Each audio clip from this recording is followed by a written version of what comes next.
Good evening, everybody. This is Cherri Gregg, and this is Real Talk with Cherri. Good evening. How y'all doing? A lot has been going on over the past few days. I want to give everybody a chance to get into the live. Would you please tag a friend and share this video? Hey, Valerie, how you doing? We have a lot to talk about. I don't know if you guys, I'm pretty sure all of the folks who are real down with Real Talk with Cherri, y'all follow along with what's happening in this world. And it's been a crazy few days. I've seen things literally that I have never seen in my life. And we all need help processing this. I know I do. What's up, Philly Vibes? Come on in. Please tag a friend and share this video. I have a wonderful lineup. And the reason why I decided to do a lineup today versus how we normally do it, which is with just one or two guests, is because there's so much ground to cover. How many of y'all are still in shock about all the looting, about all the rioting? I can hear out my window right now helicopters flying. I've heard nothing but police cars rattling on. But all of this was sparked by a very tragic incident, y'all. A very tragic incident. And we all know what that is. Hey, Carl, please tag a friend and share this video. We have a wonderful, just gonna have a wonderful discussion. It's sad that we have to have this discussion, but I think it's time. I know a lot of you guys are probably still out protesting. There's so many people who are walking the streets right now as we speak. I took the day and I said, I can't be out there. I was out there all weekend. Hey, Marion, how you doing? Thank you so much for tuning in. Please tag a friend and share this video right now. Hi, Delilah. Thank you so much for tuning in. And I want y'all to use the comment box today because I want to hear how you are feeling about all that is happening, not just in the city of Philadelphia, but all across the country. That is what Real Talk is about. We start conversations. We have a dialogue. This is not just me talking to you or my guest talking to you. This is about us as a community coming together and trying to process what we are feeling and what we are seeing and all of that. Hey, Marcus, nice to see you. Thank you so much for tuning in. So please tag a friend and share this video. We're also on YouTube streaming live as well. So if you have friends that are not able to tune in through Facebook, they can also check out my YouTube channel. And so a lot of this, and I'm trying some new technology here, a lot of this got started because we are dealing with the death of the one and only George Floyd. Y'all remember this image right here of this officer with his neck, with his knee on the neck of George Floyd. I mean, this right here, this image right here has been stuck in my head for quite some time, ever since I saw it, ever since I saw the video. And this image traumatized so many across our country that we decided to start protesting. That's what the protest has been about. And yet, the protests have now shifted. A whole new thing started. And it ended up with riots, looting, communities across our city being burned, things stolen, arrests being made, cars set on fire, all sorts of things. And so I had to bring on State Representative Joanna McClinton. And let me explain to you why I'm bringing her on. I've spent yesterday in West Philadelphia, and I happened to see her in these streets. She was working with police. Things were happening. There was a conflict right near 52nd, and I believe it was Chestnut. A lot of youth who were very angry, and she was in the thick of it. This is an image from yesterday evening, right near that McDonald's, which was vandalized. It was just a couple hundred feet from where a Foot Locker was also vandalized, and a lot was going on. And so I want to bring in State Representative Joanna McClinton. Thank you so much for being here. How you doing? Welcome to Real Talk. Glad to be on Real Talk. I usually am on the other side. I watch it faithfully because you have such great guests all the time and topics that are discussing the things we're going through right now in this pandemic. Yeah, and we have a full lineup talking about this issue of the George Floyd, first of all, his death, then the protests, and now we're going to talk about the rioting. Joanna, first of all, describe the scene of what you saw when you ended up in West Philadelphia yesterday.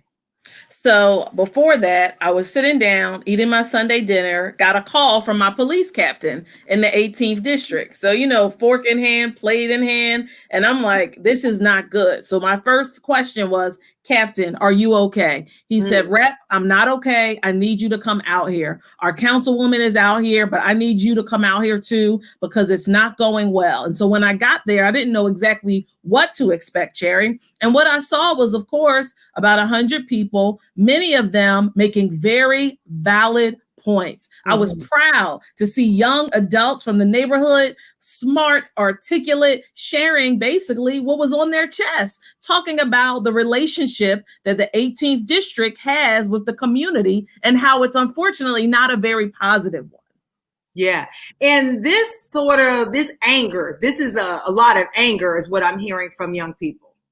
That's right. And our young people are expressing themselves in the way that, is happening right now. Right now, it's a protest because people are upset about George Floyd. Not only was his death horrible, but the fact that it brings up wounds that we have where we live. No, fortunately, we have not seen an incident like that in Philly, but we have seen incidents we do not like in Philly with the Philly PD, who I support and wrap my arms around as much as possible. But we have to admit, we've seen things we don't like. And these young people, they were giving stories, they were sharing instances, things that have happened on their blocks, in their homes, outside where they live, and how they've been disrespected, how they've been roughed up by police, and how they want answers and eventually a solution.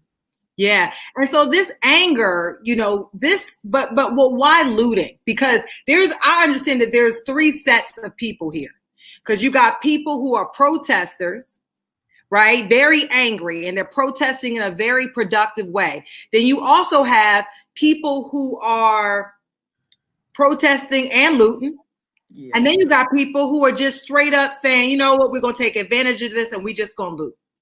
So let me be clear. The young people that the captain asked me to come talk to, they were not looting. They had no bags, they had no hair, they had no sneaker boxes, and other people on 52nd Street were running out of Foot Locker, were running out of hair stores with their arms full of items. These young people did not have anything. And when we started talking about what was happening, few of them shared, I'm not out here stealing. I haven't taken anything. I'm out here because the way we interact with police in Philly, particularly West Philly, is not positive. It's not respectful. So those are the things they were doing. And unfortunately, when I got to 52nd and Walnut, I could hardly turn because people were driving up, Cherri, running out of their cars in the stores and stealing and driving off. And that just makes me very upset because people know better. People know how to behave. People know what the law is. And people also know that maybe it's not a Black-owned business, but this stuff belongs to somebody who's selling it to maintain a business here. That's taken away from our community. So it was very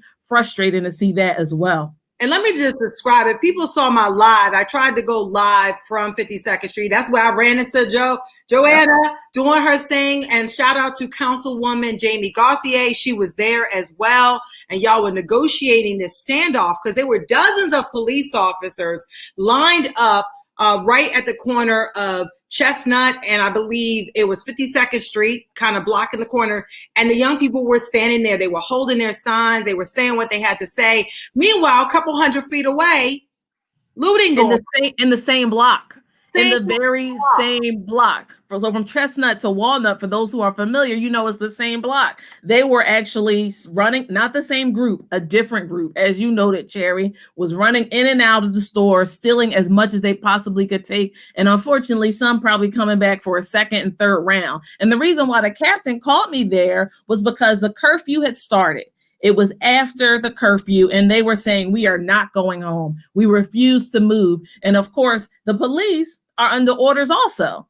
they have orders given to them, and the orders were for people to go home, to get out of the street, to stop the protests. And so we were there on the front line with them, just finding out what is on their mind. What are they concerned about? What could help them go home that evening and feel like they're making progress? Because our young people, just like everybody else's generation, they want to see change. They want to see progress. So what we decided was that they wanted a meeting. They said, well, we want to meet. So, I'm like, well, I'm not in Harrisburg this week. I can meet any day this week. They said, we want to meet with the mayor. Now, I don't schedule for the mayor. Councilmember Jamie Gauthier says she don't schedule for the mayor. So we can't plan his schedule, but we can plan ours. And we are very excited to share that on this coming Sunday at Malcolm X Park, we're going to have a community meeting with the top brass in West Philly's police department, the chief inspector for the whole west side of Broad, the Southwest Division inspector for our area, the police captain, and as many uniformed blue shirt wearing officers that can come to sit and listen, not to debate, not to fight, but for our young people to sit and talk about what's really on their mind. Yeah, and this dialogue needs to happen and I want everybody to tag a friend and share this video, because we're going to have law enforcement on this show tonight. Why? Because we need to talk about this. And West Philly has a notorious, they have not West Philly, the precincts out there don't have the best reputation with the young people. I've heard all sorts of stories. And so this anger in some regards, especially when you feel voiceless, comes out in some way. That's right. And so for me, being just regular Joanna, regular citizen, I always tell the captain, this is not exaggerated. It's not made up. When people in uniform are walking back and forth and you say good morning and you don't hear a response, we start right there. That's the first issue. If the neighbors are communicating, not being sarcastic, not being rude, we have to have a level of communication. One time outside the office, when I spoke to an officer and he didn't respond, I came up close and I said, hey, I was at your district and gave you some holiday cookies this week. Remember me? Oh, state rep. Oh, it's good to see you. Oh, how you doing? I'm sorry, I didn't hear you. And it's like, okay, maybe you heard me. Maybe you didn't hear me. Yeah, and all of that definitely matters. But I got to talk about the damage too, because there was some serious damage done to those businesses by not the protesters, but the other group, the looters. Yes.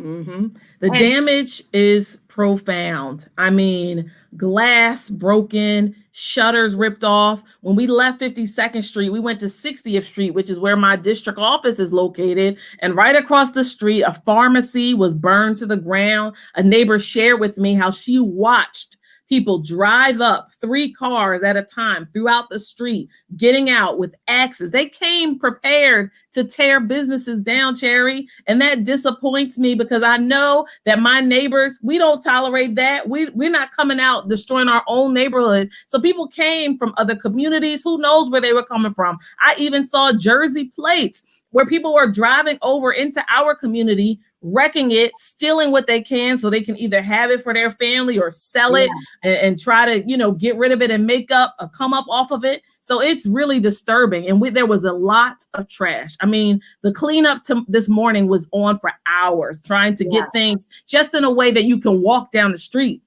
Yeah. And I will tell you this, I personally witnessed, and most of the looters were young people. Most of the looters were young people in West Philly. I witnessed people standing on top of a burnt out a smashed up police vehicle with a bat in their hand, smashing it more, jumping into the Foot Locker, taking shoes, taking apparel, running down the street. And meanwhile, right up the corner, peaceful protest. So I just want people to kind of understand as we wrap up, Rep McClinton, that people are conflating the two. And what do you think that does to the message that these young people have?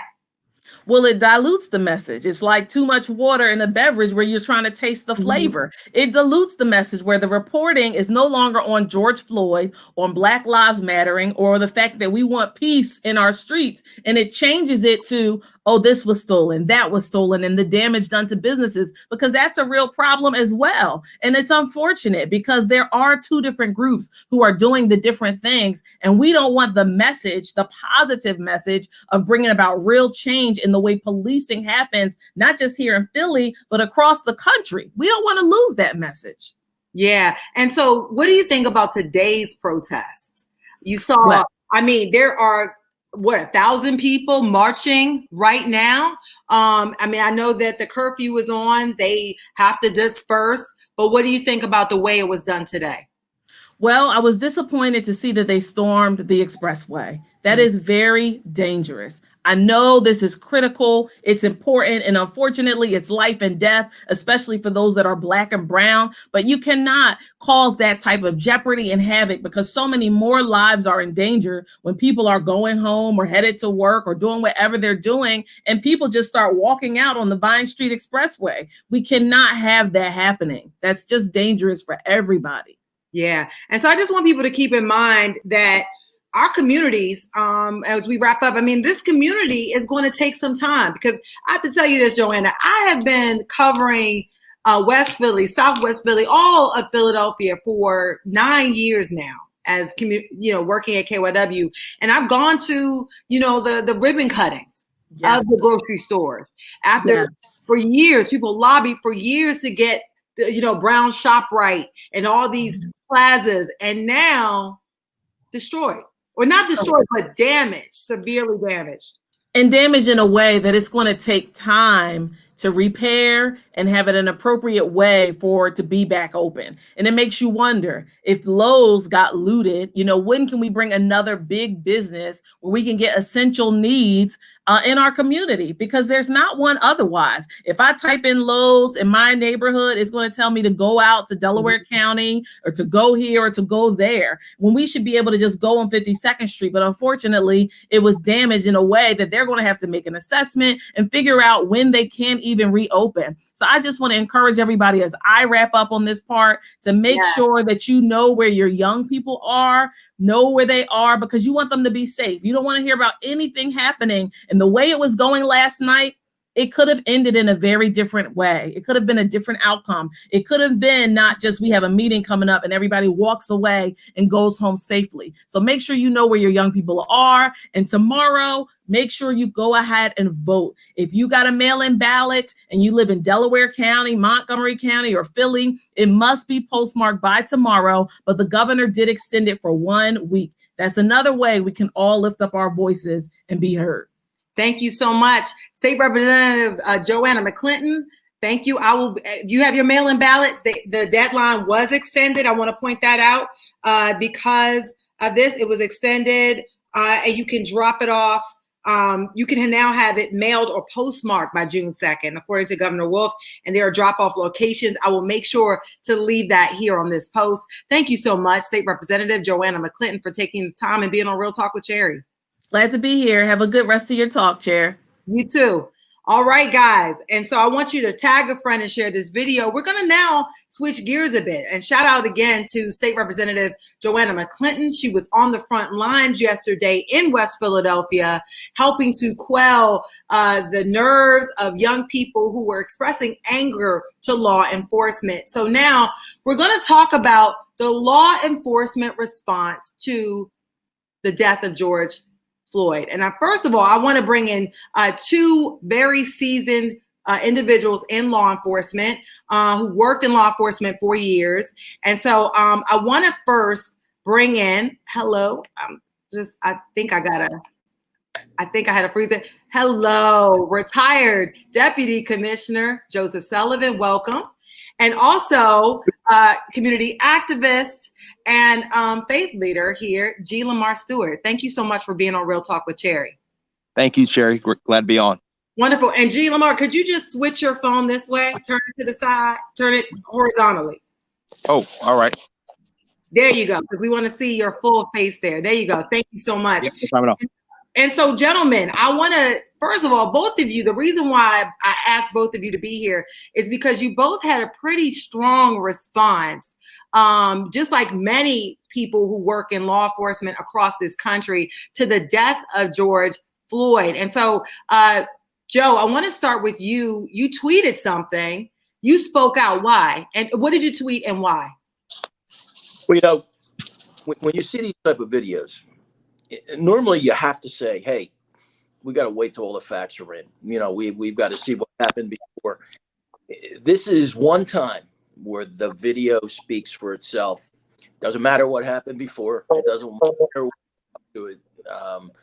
Putting your knee and grinding it into someone's neck for 8 minutes is just horrible. I mean, I just can't even imagine what the family of George Floyd is going through and the people in Minneapolis as a result of what happened. And I especially think about the witnesses, the people that were trying to say, hey, and they weren't being disrespectful or confrontational. They were trying to be helpful and say, you need to take your knee off his neck. He can't breathe. And he's telling you he can't breathe. And I really, can't imagine the trauma that they went through watching this whole thing happen in front of them. It's just such a unique video. And the one thing that really struck me and reaffirms that we're going in the right direction is I haven't encountered a single law enforcement officer that feels any different than I do. There was just there's no excuse for that. It's not part of, normal police defensive tactics. There was no reason. It wasn't accomplishing anything. The man wasn't resisting. He was telling you he couldn't breathe. It just doesn't make sense. But it indicates a cultural problem within that police department because, it'd be bad enough if the officer was there alone doing that on his own. But when you have 3 other police officers there and you have, citizens trying to intervene on behalf of someone, and even the 3 police officers, no one said, definitively, like meaning business, like get your knee off his neck now, tells you that there's an ingrained cultural problem. Mm-hmm. Department. Yeah, and I will tell you this. We heard from police department heads all across the country, all speaking out. How did that make you feel, G. Lamar, when you saw so many members of law enforcement standing up against what happened here? I agree with Deputy Sullivan. For me, as someone who is a faith leader, as well as an activist, but also that works in the justice system, this was one of those situations where overwhelmingly I saw law enforcement officers, some who I've had disagreements with in the past with regards to other police involved either shootings or killings. But overwhelmingly, I saw individuals of all ethnicities who work in the justice system saying that this was not justified in any way, that this was an assassination, that this was a murder. In fact, I saw more law enforcement officers hashtagging, justice in this moment, that they wanted to see justice for George Floyd, that they wanted to see justice for his family. And in fact, now there are law enforcement officers who are on the front lines, face to face with protesters right now, who I talk to on a daily basis, who are struggling because in their heart, they agree, particularly with the peaceful protesters who are saying that justice, they actually agree. One of the things that I would love to see in this city that we're in, as well as in other cities across this country, we saw it in Camden this weekend, we saw it in Flint, Michigan, and in some other cities where you had police chiefs and top brass and law enforcement officials walking arm in arm with protesters saying, listen, we actually agree in this moment. We're not coming to police you. We're coming to walk with you. We're coming to stand with you in this moment because we believe that this was not justified situation. We want to see justice for him. We want to see justice for his family. Yeah. I see the outcry on social media, but there are municipalities across this country, and would love to see it in Philly, where we're seeing protesters and law enforcement walking hand in hand. Yeah, and so you two gentlemen combined have many years of law enforcement, and I want to just make clear because let's talk about that. And I know that holding hands in solidarity shows that together, the citizens and law enforcement both believe all what happened here was wrong. But can we just lay the foundation here and just say, is it ever right to put a knee on someone's neck? Is that a tactic? I've never seen anything like that, especially when we talk about almost 10 minutes. Well, the absolute answer is no. Now, listen, if Mr. Floyd had been struggling or resisting in some way, and the officer did that temporarily for a very brief period of time while he was getting him under control, it still wouldn't be right, but it would be, explainable. But Mr. Floyd wasn't resisting at that point. They had officers holding his legs, his hand on his back, and that's what we do. When the handcuffs go over. I think you might have. Is that me or? I think. Do you have a scanner going on, Jim? I can hear you guys fine. Okay, I think or something happened. Okay. Yeah. No, the answer is no.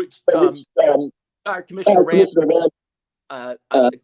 speaking out on this, is having national training standards for police.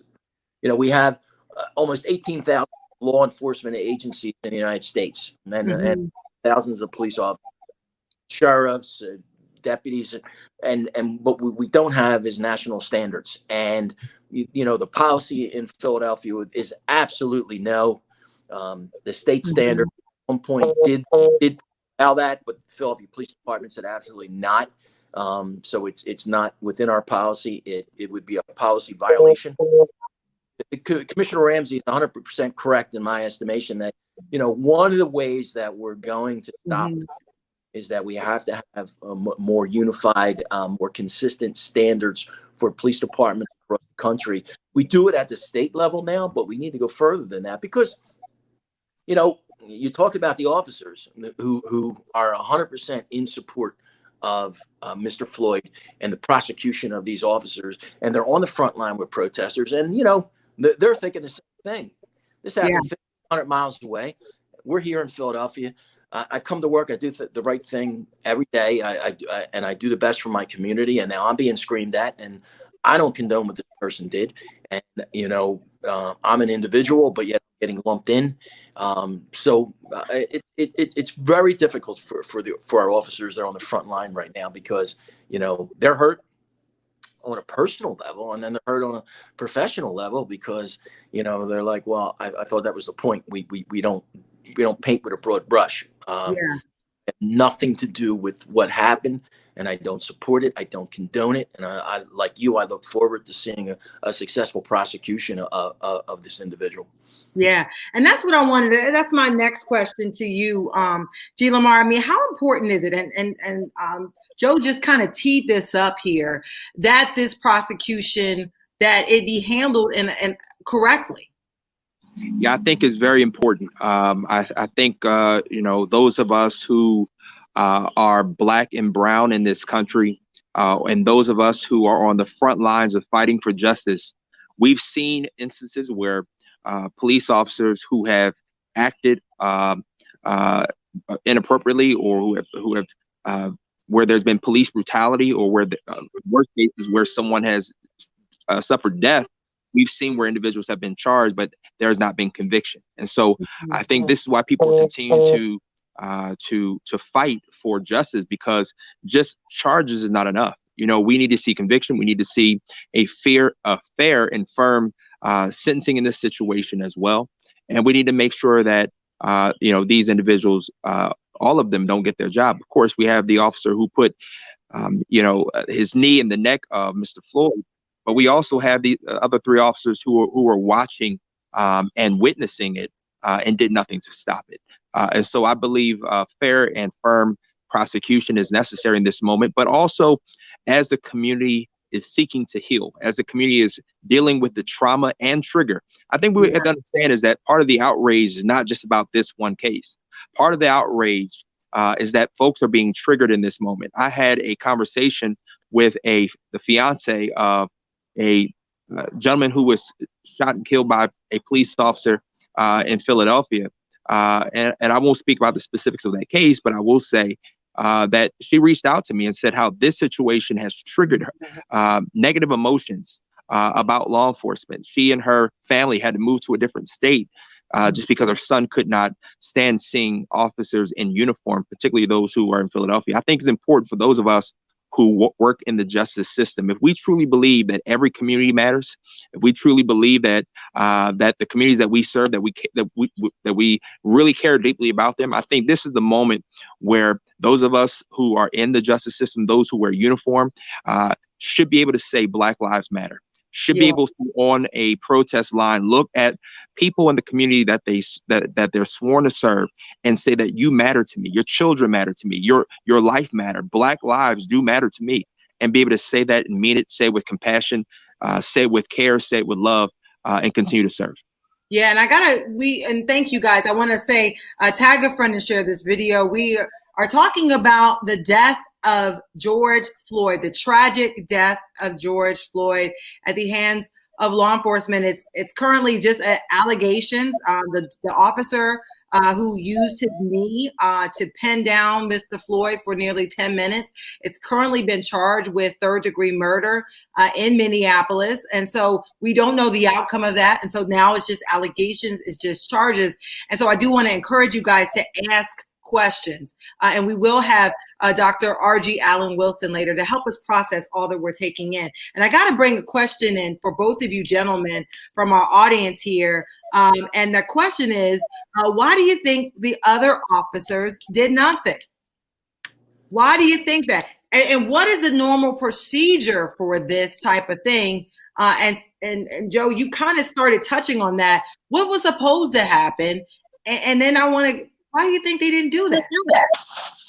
One of the things that cops do when one officer invested in a situation, good example would be a foot pursuit, or if other officers would handcuff the prisoner, police officer might be emotional. I mean, that's just common. And I certainly don't know, but it appears to me this officer had he was very senior, and I think there's someone did knee, and then that suggestion was not accepted, and they didn't really put it.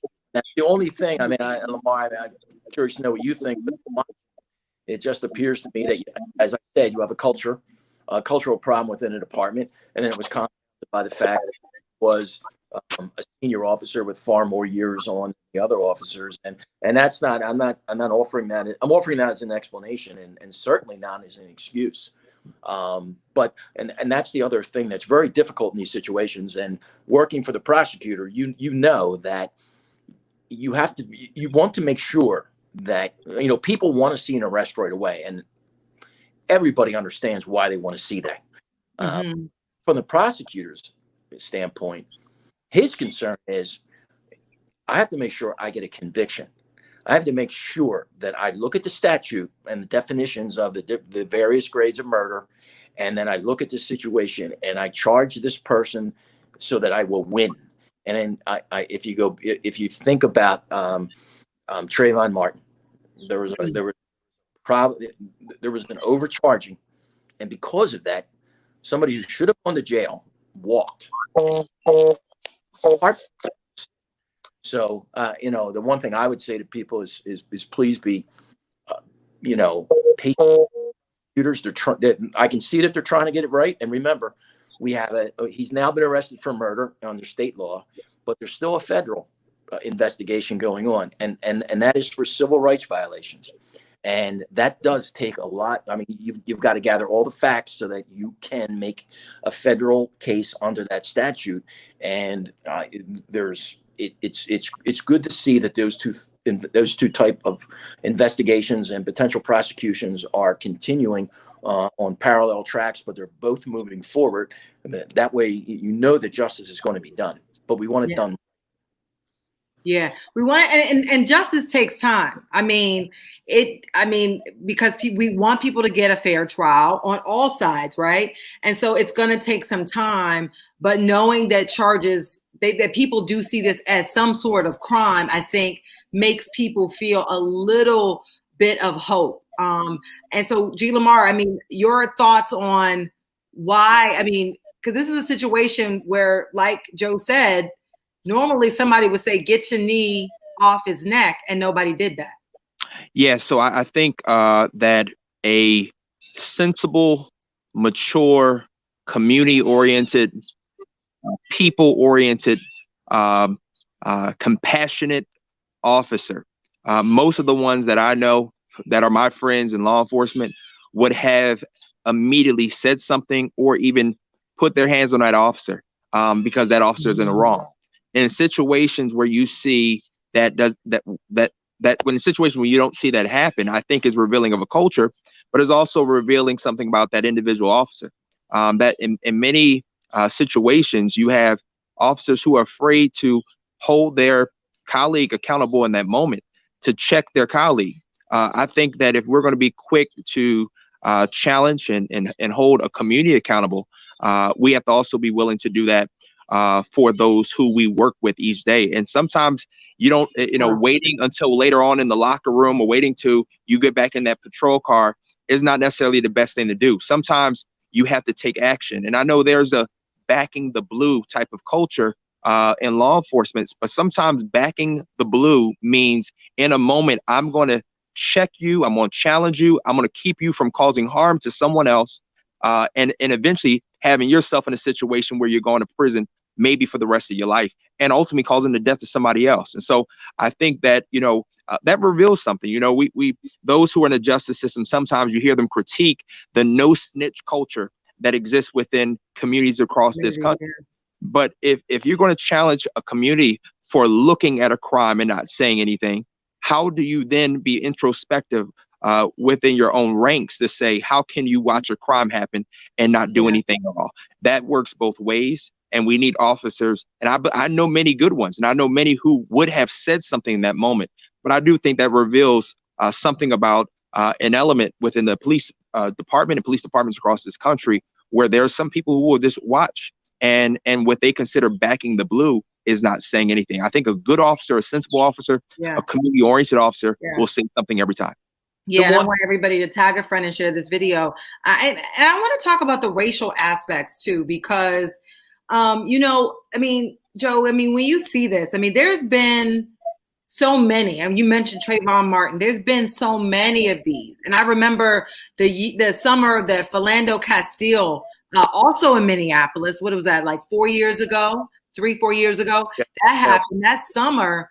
It was like every time you turned around, there was another one. And I know people within the Black community, the Latinx community, we get triggered by this continuously happening. How does law enforcement take that? Do you guys get triggered by seeing yet another one? And then talk about the racial aspect of it. Do you feel like the tension grow every time this happens among communities of color that you have to police? Oh, positively. You see a video like that, and then you just kind of shake your head and take a deep breath, and you're like, here we go. Now we're taking steps backward, and we have to wonder, like that case you're referring to, why the officer overreacted in that way. The video was clear to me. You ask someone to produce identification, and then when they do, you say you become threatened. It's very hard to understand. And you can certainly, officers can feel the tension on the street after those incidents. It's very obvious, and it's very much there. And it gets, often, the situation will get thrown up in their face. It makes it difficult to do your job because you're afraid that you're going to get into, God forbid, a justified situation where you have to defend yourself, but it'll be looked at in the wrong way because of the misdeeds of someone else. And you can't ignore the racial aspect of it. The fact of, and truly that's what we find ourselves saying, white cop, Black victim. Unbelievable. It's a cultural awareness issue. It's a training issue. Looking at the background of officers before coming on to the police department. Do they have some type of internal fear of people of color, and how do we get around that? I think we found some excellent training within law enforcement, but then again, that goes back to that national standard of it's great when you look at the work that Commissioner Ramsey and Commissioner Ross has done, bringing our Philadelphia Police Department into the 21st century, but that doesn't mean that's happening in all police departments. I mean, look at the change in Camden when Chief Thompson took over and brought community policing to Camden. That's the reason that the current chief is walking hand in hand. He's not chasing looters. What difference? Now, your previous guest, Representative McClinton, I mean, that is a success story. When I hear her say, "My captain called me," it's great to hear that. Imagine that relationship, that the captain is calling and saying, "We need your help." Because what law enforcement is beginning to realize is that there are so many times when we should not be the first point of contact. We should be involved, but we're not the right primary point of contact. It's good to have co-responder models where when you respond to mentally ill, we have professionals with us that can do that, rather than frightening someone by someone in a uniform with a gun. And there's many times when you got a tense situation on the street, it might be good to have you. I might be glad to have our other guest there standing next to me and let him be the first point of contact, and bring me in when it's you're willing to. When the other parties are willing to. But policing has to look at new ways and different ways of doing things. The traditional way is not going to be successful. We got to go back. How we select police officers, but obviously, we've got the way we discipline police officers, and the way we make discipline stick, and the way we weed out police officers that just do not belong within the organization. Yeah, lots of work to do, and we're going to wrap up this segment in just a few minutes to bring in Dr. Argie Allen-Wilson. But I got to ask you this. I mean, people of color, communities of color are many times the victims. And then, so we need police, right? But at the same time, there's a lot of fear of police. There's these negative interactions with police. There's the triggering that happens every time you see a video, like what happened with George Floyd. So how do we kind of move, G. Lamar, how do we move in the direction? Because every time this happens, it sets us back. And yet we need our officers in our communities. I think that's a great question, Chair. I think what comes to my mind initially is including the community's voice at the table in police departments, from hiring, who gets hired in the hiring process, to community policing models. There are individuals in communities across this nation who are trusted, whether faith leaders or grassroots organizers or trusted community people who are willing to help and support law enforcement officials on how to build those bridges. But we can't, you can't go into a community thinking or assuming what a community needs, or assuming that what's best for that community. It is important to get the community's input. But I also believe that it's important to hire people from the community. I think each department has to ask themselves a question. Where are they pulling their manpower from? Where are they recruiting? Who are they hiring? What type of barriers are in place for some people versus others? There are departments across this country that unfortunately, the numbers of minorities, particularly and specifically African-American men, are low. And sometimes, that's because of barriers that are in place for them to get onto the job. And so, and then once you have folks on the job, what type of training is in place in the recruit training setting, as well as what kind of training is in place once in service. And so I think training is important. I think recruitment, taking a look at the recruit background unit within departments, but also having the community's voice at the table as it relates to strategies around community engagement, and building bridges with community. And let me just say this lastly. When individuals come onto a police department, diversity is key, and not just diversity in ethnicity, diversity in gender, diversity in religious backgrounds, but also diversity in thought. I think, law enforcement communities across this country have seen themselves as paramilitary organizations. But as we move further into the 21st century, it's important for us to see ourselves as service-based industries, which means that we got to be willing to bring people on who have a service mentality, who understands what it means, what it means to provide services to communities. And so I think that's important. Having the community voice at the table, looking at training, and keeping service and compassion at heart. Wonderful. And so, gentlemen, as we wrap this up, I just want you to take a quick comment and you've seen all that is happening right now in front of our eyes. How can we use this? If you were to give some quick advice on how we could use this incident to build bridges in this moment, because it could go left or it could go right. How could we use this moment, this mayhem that's happening right now, these protests that are happening right now, to build bridges and not walls, as we wrap up? Well, I think, first of all, we have to do, again, I'll go back to what Representative McClinton and other elected officials did last night for Inspector Wood and Captain Gillespie to really diffuse the situation. We need, it's great to have leaders talk at a press conference, but when the protesters are out protesting, they're not watching that.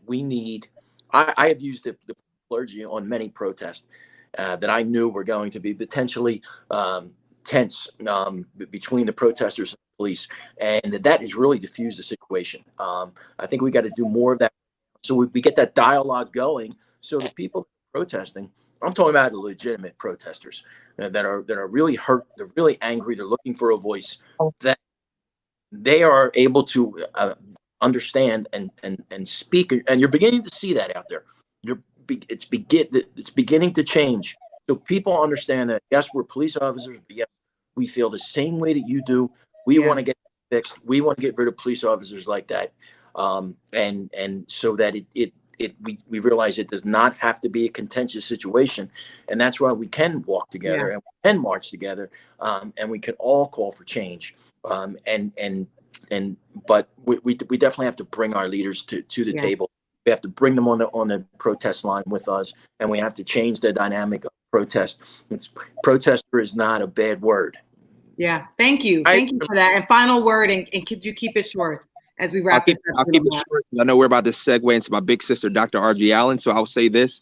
I think that it's important for us to be able to say that we're not all right. As Black people, as brown people, as marginalized people, but even those who are officers, it's all right in this moment to say, I'm not all right, and to seek the help that you need, that we need, so that we can move towards healing. Because if we're broken, it's going to get worse. And so it's important that we approach our job each day, for particularly those who are working in the justice system, as a whole person. And it's certainly important that we who are part of the Black community and communities that have been oppressed, that we get the healing that we need as well.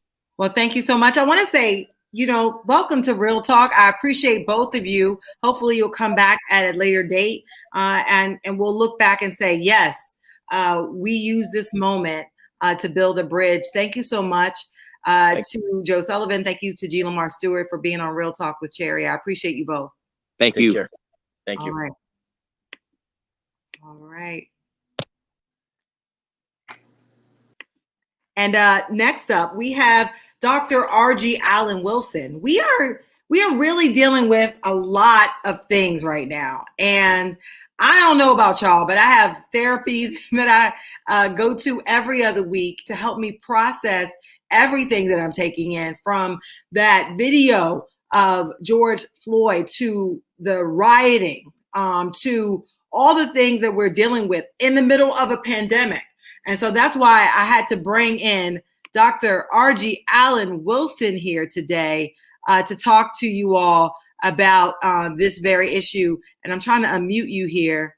I don't think your mic is connected, Dr. Argie Allen. It says that it's not connected. So hopefully, can you hear me? How are you? I'm good. Can you hear me? Yes, I can. Thank you so much for being here, and welcome to Real Talk with Cherri. Thank you, of course, for having me. Thank you for your service. You've been doing the darn thing out there in the community, and every time I get a chance, I see you live, and then I share your posts, because not all of us go out into the middle. Like, we don't go into the middle of the thick of things, and that's what you were doing. I was a little concerned about you, but I know you know how to handle your business. Girl, go with the gut. Go with the gut. But I mean, and I know you've been watching along and feeling a lot of this angst that we all have been feeling. And I want you to kind of walk us through, like, how do you deal, first of all, with the emotions and the trauma of seeing that video with George Floyd? Well, first of all, it's the trauma is not, Cherri, post-traumatic stress disorder. It's continual traumatic stress disorder. And so I think that was Will Smith that said racism is not new, it's just filmed now. Mm-hmm. And so that's the difference. And there's a lot of pent-up emotions that we're all feeling. It does not feel good to literally watch the breath knead out of a man's body, which is what we watched for a $20 bill, with lots of onlookers actually pleading. I think there was an EMT that was pleading, "Let me photographer," which was the 17-year-old young girl who I know is traumatized because she's getting a lot of feedback about why she wouldn't do anything. Well, what else is she really going to do? If she steps in, she could be killed too. And so this trauma, and my little brother Lamar Steward said this, that it's not just trauma, it's triggers. So that we are continually triggered over and over again, based on, as we know, the continual institutionalized and structural barriers and racism that plagues our society from our original sin. 1619 wasn't that long ago, right? And that we're dealing with the constant and perpetual reminders in the visual video world of us constantly being slayed for no good reason other than, what is it now? Walking while Black, talking while Black, golfing while Black, drinking coffee while Black, bird watching while Black, breathing while Black. And then the parallel with Eric Gardner and George Floyd both saying, "I can't breathe," right? And really, narrating his own death, saying everything hurts, and asking for his mother, who had died 2 years prior, and then saying that, "I'm gonna die, they're going to kill me." And that's exactly what happened. So the trauma of watching that, I would say, from a mental health perspective, to kind of boundary a little bit of how much consumption of these videos that we are taking in. I know it's hard, and we do need to be informed, and thank goodness that we have, journalists out there like you that are informing us. Simultaneously, though, we have to preserve ourselves. If we're going to fight another day, then we have to preserve ourselves, put our oxygen mask on first, and really give ourselves a little break from all the consumption of it, because we will continue to experience vicarious trauma. Yeah. And I think that's the one thing we don't understand, because I can tell when I've been traumatized, because when I close my eyes, I still see the thing that I saw that was shocking to me. And I was telling people, I said, I think I got traumatized a little bit by going to see those riots up close. Because when I closed my eyes, that's all I could think about. And I'm still thinking about it to this day, because it was unlike anything that I've ever seen. And so could something like these riots, when you see businesses being burned, when you see young people, looting and things like that, and you see all that we're seeing right now, could that be traumatizing as well? Well, of course, Cherri, because you can't unsee it. right? Once you see it, once you see the looting and the violence and the anger, we are feeling it from the inside out and then from the outside in. So it's literally the trauma is triggering all around us, which increases our stress levels. Well, think about it. When our stress levels are elevated, it impacts the parasympathetic nervous system. It impacts our cortisol levels and our adrenaline levels. Those are our hormones that say we need to fight or we need to flight, right? They come up in us because really those are the hormones that are supposed to protect us if we're in the middle of a jungle, right? But we're not supposed to be in the middle of a jungle all day, every day. Yes? So think about that. When those hormones start moving within your body, it shuts down all the other hormones like the dopamine and the serotonin, those kinds of hormones that are really helpful for us to live and to breathe and our digestive system. And so when you're looking at those riots and you were out there, you saw it, the energy that was there was based on a lot of pent up anger and rage, rage, anger, disappointment, frustration, years of degradation, years of oppression and marginalization, and feeling othered and disenfranchised. All of those things were built up. And we as a people, I want to say this for our mental health professionals and also for our law enforcement officers and our clergy out there. Though we are people oftentimes that tend not to get the help that we need, along with people of color, Black people. Historically, the system has not served us very well with regards to the mental health services that we have yet to receive in the way that our white brothers and sisters receive. And so we have a cultural mistrust. We don't typically trust the system. We can't sometimes go to people that look like us. So we feel like we have to check our religion and our identity at the door. We have to do a lot of code switching, if you will, and articulating ourselves in a different way, maybe not using our slang language with our white therapists. And so these are barriers that don't allow us to process our pain and our rage. So where else is it going to go? So I hear a lot of people talking about the looters out there, right? And we know we got to stay vigilant because there's the agitators, there's white people that are from other communities that are coming in, spray painting the buildings, agitating, putting bricks in front of the windows, and then they leave. We're left with the destruction. And then we're not able to fully process all that has happened, which is a travesty because that's going to trigger us over and over and over again. And I got to say, one of the things we heard was the anger of our young people and that was fueling these protests.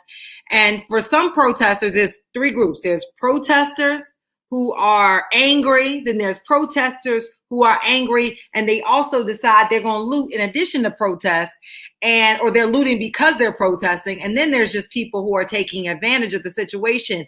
How are people supposed to process this anger? And if you grew up in a world where Trayvon Martin, maybe you were like, you're 17 now, you were 11, you were 12, you were a young person when Trayvon Martin was killed by George Zimmerman, and you saw as you were developing in your own self and to your personality that this could happen to someone like you without them legally being persecuted or like jailed in any way. How do you process this built up anger so that it doesn't come out in a way that it's coming out with the looting? Well, I mean, Cherri, that's a great question. I say we got to talk it out so we don't act it out or act it in, because we are like ticking time bombs. We are actually the balloons that they can continue to implode, finally exploding or imploding with the depression. We have my book, Courageous Conversations Connect. It specifically talks about how do you engage with yourself and with others about those emotions, because if you don't, then you're going to end up deconstructing from the end or disrupting from the inside out. So as you process those emotions, be around people that are willing to allow you to feel whatever you feel. Don't stuff it down. Earlier this morning, we were having our talk, our quarantine talk. Somebody said, I don't want to deal with the rage. What I say is you got to deal with the rage. You got to talk about the rage. You got to process the rage. You got to acknowledge the rage, because if you don't, then it will destroy you. Give it language, and then find healthy ways to channel it into positive engagement with others. The police are not all bad. Yes. We know this. My dad was a police officer and a homicide detective during the Rizzo era. I credit him because what I realized was, in order to take care of his 4 Black girls and his wife, he had to stuff his emotion during the Rizzo era when he was called the N-word in his place of employment in order for him to keep his job, right? I remember watching TV when they dropped the bomb on Osage Avenue and my father was on the beat down there and we didn't know where he was. So I think this is time. We are at a tipping point. We're at a turning point. It's a watershed moment for us to all level up and think about the 2 viruses that we're dealing with, COVID-19 and racism, and years of structural inequities and institutionalized inequities that we've got to deal with and reckon with. And we need all hands on deck. We need everybody at the table, white, Black, yellow, blue, red, polka dot, all of us. And we need our clergy, our law enforcement officers, our mental health professionals, because after COVID-19, it will end, it will be over. The question is, will we be better or bitter? The riots, the protesters will go away. The cameras will go away. What will happen to the holes in the middle of our souls if we don't do the healing that we need to do in order to move forward? Yes, we have to move forward. And with that, I want to just wrap this up on Dr. Argie Allen-Wilson. I know one of the things we've talked about is the courageous conversations that people must have. And I mean, you did touch upon the fact that everybody keeps forgetting we're still in the middle of a pandemic. We're still in the middle of a pandemic, and that's a lot to deal with. And so as we wrap up quickly, can you tell people some advice on how to kick off one of these conversations? Because, it's my understanding that this could go on for quite some time. Yeah, so a couple conversations. First, having a conversation with yourself, and thank you for the question, right? Join groups. We are now in social media world where everything is happening on the screen. So there are spaces and places that are safe. They can come on to the show, 10 o'clock in the morning, quarantine talks with our crew, talk about healthy relationships, or come on to your show, of course. There's other shows. But if you don't have anyone, you don't even have the social media platforms, then having a conversation with yourself, using your spirituality, identifying if it's okay, giving yourself permission to feel whatever you feel, and then doing some things to help yourself. When you know that this is a marathon and not a sprint, then you need to employ some things that will help you. Mindfulness, meditation, movement, meaningful engagement, music, right? A lot of people are into parties or, hanging out on social media. But most importantly, accepting that this is real, that there's nothing wrong with us if you're feeling some kind of way, as we like to say in Philly. And in order to heal, you have to feel, but you cannot heal what you don't reveal. And use therapeutic process. We're doing teletherapy every single day. If you're having difficulty having the conversations with yourself or with someone else, seek help. Lamar Steward said, it is okay to ask for help, and it's okay to say you're not okay. Yes, and I would say that you guys should pick up Dr. Argie Allen-Wilson's new book, Courageous Conversations. We all need to get together and use this time to have these conversations. Talk to your kids. Learning how much anger young people have. Talk to your kids. Know where they are. Maybe use this time to have those conversations with them so that they don't feel that they need to go out and involve themselves in what's happening all across the city, because there will be repercussions at some point. And with that, Dr. Argie Allen-Wilson, could you please give us your website so people can check you out? Yes, absolutely. People can go to drargieconnects.com. Is it? I should have Morgan here with me because I always forget. It's drargieconnects.com. And then they can also reach me at Facebook, YouTube, and Twitter at Ask Dr. Argie. That's AskDrArgie. Yes, and you also have in the mornings at 10 a.m. I know I get the notification on Instagram. You do Ask Dr. Argie. Yeah, it's Ask Dr. Argie. It's a Courageous Conversations Connect space. And we're calling that our crew, Connecting Relationships for Epic Wins, where we're doing quarantine talks. So this morning, we talked about the emotional healing that needs to come about due to these riots that are going on. And tomorrow, we'll be talking about the riots as well. So it's a special place. I feel it's sort of what you and I are on the same page with this community give back. What can we do to help us to create these spaces to really help us heal? That's the goal, right? We're going to be better when we get through this. We absolutely and not bitter. Yeah, and not bitter. That's right. That's right. Well, thank you so much, Dr. Argie Allen-Wilson, for coming on Real Talk with Cherri and for sharing your insights on how we can help process all that is happening. And hopefully you'll come back again and we'll chat again. And I really appreciate your time. Oh, absolutely. Glad to be back. Glad to be here, and I look forward to coming back. Thank you. All right. Thank you so much. You guys, that has been Dr. Argie Allen-Wilson. We had a great lineup. I'd love to hear what you think about Real Talk with Cherri today. I'd love to hear what you think about how you're processing all that is happening in our community. We've got so much happening, and every day, I mean, there's protests, there's looting, there's pandemic, businesses closed, unemployment. I mean, we are dealing with so much. But I want to say we all want to be better. We don't want to be bitter. We want to build bridges and not walls. And I want you guys to tag a friend, share this video. We talked to a state representative, Joanna McClinton, who was on the front lines of the protests, of the riots that took place in West Philadelphia on Sunday. We also talked to former Deputy Commissioner of Philadelphia Police, Joe Sullivan. He was here. He recently retired. We had a community activist and faith leader, Lamar Steward. And finally, we had Dr. Argie Allen-Wilson. Tell me, what do you think for this?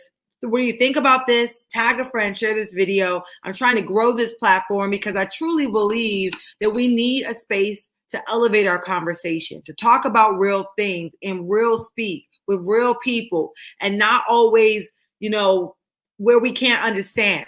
And so tomorrow, we're going to have an integrated discussion about race.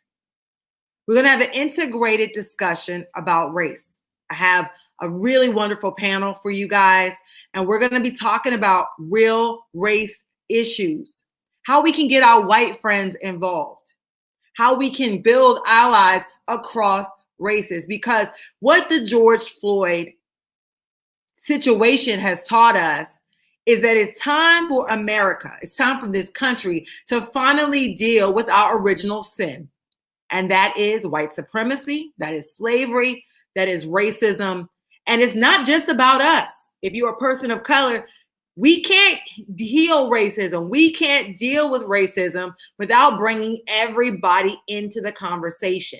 So I want you to bring a friend that doesn't look like you, somebody of another race. I want you to tag them and invite them to Real Talk with Cherri tomorrow. We'll be here again at 8 o'clock because I've been working a lot and I need to be able to come in a little later in case something happens, right? And tomorrow I'll be covering, I'll be at the election polls, seeing what's happening tomorrow. So I'll be here at 8 o'clock tomorrow. Please tag a friend, share this video. Let them know that we will be having an integrated discussion about race. We need white people, we need black people, we need Asian people, Latino people, we need polka dot people. We need everybody to share in this discussion. People of all ages, people of all races. We will be streaming live right here on Facebook and on YouTube tomorrow at 8 p.m. And I can't wait to share with you who will be a part of this discussion. Bring a friend that doesn't look like you, and let's have a courageous conversation.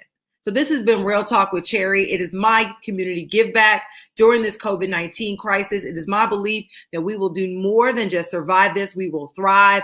And now we're throwing riots. Now we're throwing George Floyd. Now we're throwing so many into the game. So we're going to expand it and keep it moving. So I want to say thank you so much to Valerie, all the wonderful comments I've gotten. Thank you guys for always sharing your thoughts. And again, tag a friend and share this video. This has been Real Talk with Cherri. Catch us tomorrow night, which is Tuesday, June 2nd at 8 o'clock for an integrated discussion on race. Thank you guys so much. I'm so grateful for you. Stay safe, and we'll talk soon. Bye.